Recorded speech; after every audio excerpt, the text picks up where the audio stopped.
through spending in the U.S. For about $190 million to businesses with less. 전 세계 가장 핫한 소식이 이곳에 모입니다. 글로벌 정면 승부.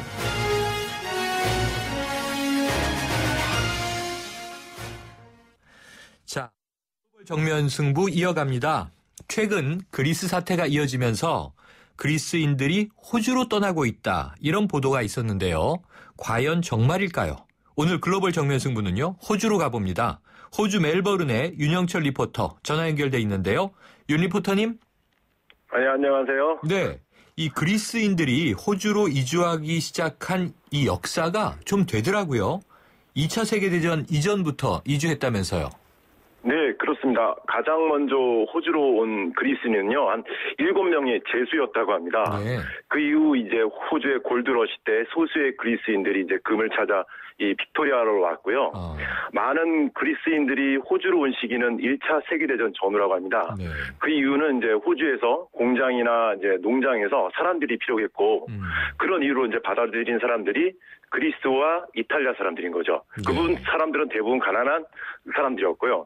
하지만 이제 1925년부터 한 4년 동안은 급격히 이제 그리스 이민자들이 늘어나다 보니까 한 달에 100명만을 받아들이는 이민 제도가 운영되기도 하였습니다. 네.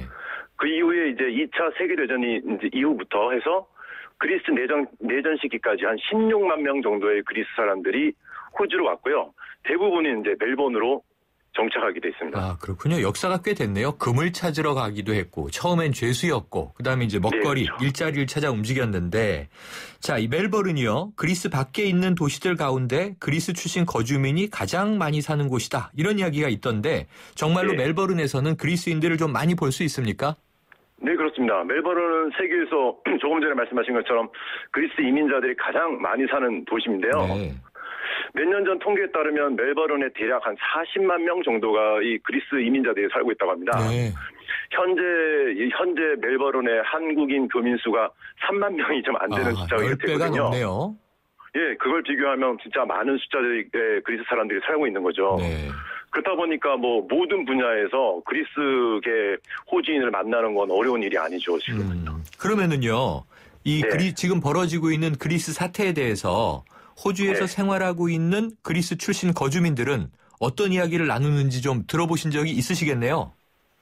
일단은 뭐 자국의 문제니까 걱정하는 부분은 되게 많죠. 네.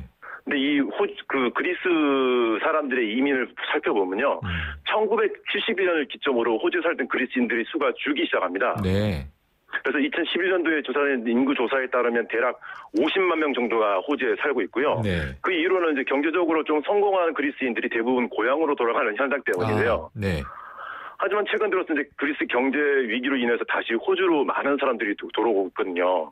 네. 그렇다 보니까 이제 그리스 이민자 협회에서는 수년간 계속 줄어들었던 교민 수가 증가함에 따라서 교민 사회는 아무래도 많은 활력적인 요소가 되고요. 네. 그런 이유로 해서 최근에 뭐 그리스 어학원이라든가 학교라든가 아니면 교회 같은 것들도 멜번에 새로 생긴다고 합니다. 그래서 아, 그렇군요. 자, 그러면은 지금 말씀하신 대로 실제로 호주로 이주하기 위해서 문의를 하거나 구체적으로 알아보는 그리스인들이 늘어나고 있다. 그렇다면은 네. 이 호주의 어떤 점을 보고 이분들은 호주를 선호하는 걸까요?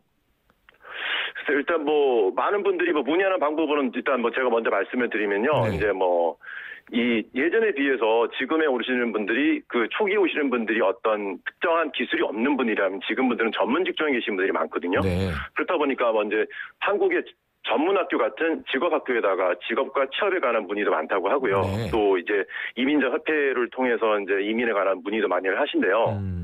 근데 그리고 이제 오시는 분들이 전체는 아니지만 그리스계 호주인들이 그러니까 좀 전에 말씀드린 것처럼 호주의 시민권자이면서 호주로 돌아오는 경우도 많거든요. 네. 그러니까 예를 들면 어렸을 때 부모님을 따라 여기 호주에서 태어났지만 부모님을 따라 그리스로 돌아갔다가 네. 그러니까 그 상태이다 보니까 호주 시민권자인 거죠. 네. 근데 그리스 경제가 어렵다 보니까 호주로 들어오는 경우도 있고요. 또 이제 앞서 말씀드린 것처럼 멜번에 이제 많은 그리스인들이 살다 보니까 아무래도 이민자들이 다른 지역을 선택할 때 멜번을 선택하는 경향도 있지 않나 이렇게 생각이 들거든요. 그렇군요. 이 멜버른에 좀 그리스의 문화적 분위기가 형성되어 있는 타운들이 있겠군요. 네, 그렇습니다. 자, 그렇다면 반대로 호주 정부 입장에서는요. 이런 상황을 어떻게 받아들이는 분위기입니까? 일단은 뭐 빅토리아 같은 경우는 그리스 이민자들이 가장 많은 곳이고 하다 보니까 주정부에서는 뭐 어려운 형편의 그리스 이민자들을 위해서 뭐 복지 단체라든가 이쪽을 통해서 40만 달러 정도를 지원하기도 하였다고 합니다. 네. 근데 이제 최근 호주 또한 그닥 좋은 경제 상황은 아니거든요. 그러다 보니까 이제 호주 영주권이나 시민권을 가진 그리스인들이 호주로 돌아오게 될 경우에 이제 복지 비용에 대한 그 부담이 만만치 않지 않습니까? 그렇죠. 그런 것들이 어떤 대한 것들에 대한 부담감도 만만치 않은 것 같습니다. 그렇군요. 그러니까 그렇게 그냥 노골적으로 얘기하진 않겠지만 달갑지 네, 그렇죠. 않은 분위기다 이렇게 보면 되겠네요. 참 표현하기가 어려운 부분인데. 그렇죠. 이게 또 외교적인 네네. 문제도 있고요. 국가 간 관계에서는. 예, 자, 그런데 이게 꼭 뭐 그리스 사람들의 뭐 이주 러시만이 아니라 하더라도 특히 멜버른은 세계에서 살기 좋은 10대 도시에 선정돼 있지 않습니까? 네네. 사실은 뭐 우리나라 분들도 관광지 여행지로도 선호하고 정말 한번 네네. 가서 살고 싶다 이런 마음 가졌던 분들 있을 것 같은데 실제로 생활 여건이 좋습니까? 뭐 최근 뭐 멜버른 같은 경우 5년 연속 세계에서 가장 살기 좋은 도시로 선정되기도 했었는데요. 네. 뭐 그 이유는 노인 복지라든가 교육 그리고 깨끗한 자연 환경 때문이 아닐까 생각이 드는데요. 네. 예를 들면 뭐 멜버른을 칭할 때 이 공원의 도시라고 할 정도로 네. 녹지 공간이 엄청 많거든요. 그리고 또 하나가 이제 멜버른 축제의 도시라 할 만큼 매달 큰 이벤트들이 많다 보니까 네. 사람들이 즐길 수 있는 것 그런 것들이 많다 보니까 아무래도 사람들이 어떤 이 도시에 대해서 좋게 생각하게 하는 게 아닌가 생각이 듭니다. 아유, 감이 오네요. 저희 뭐 자연 그리고 복지, 축제 얼마나 좋겠습니까? 오늘 소식 감사합니다. 예, 고맙습니다. 지금까지 호주 멜버른에서 윤영철 리포터였습니다.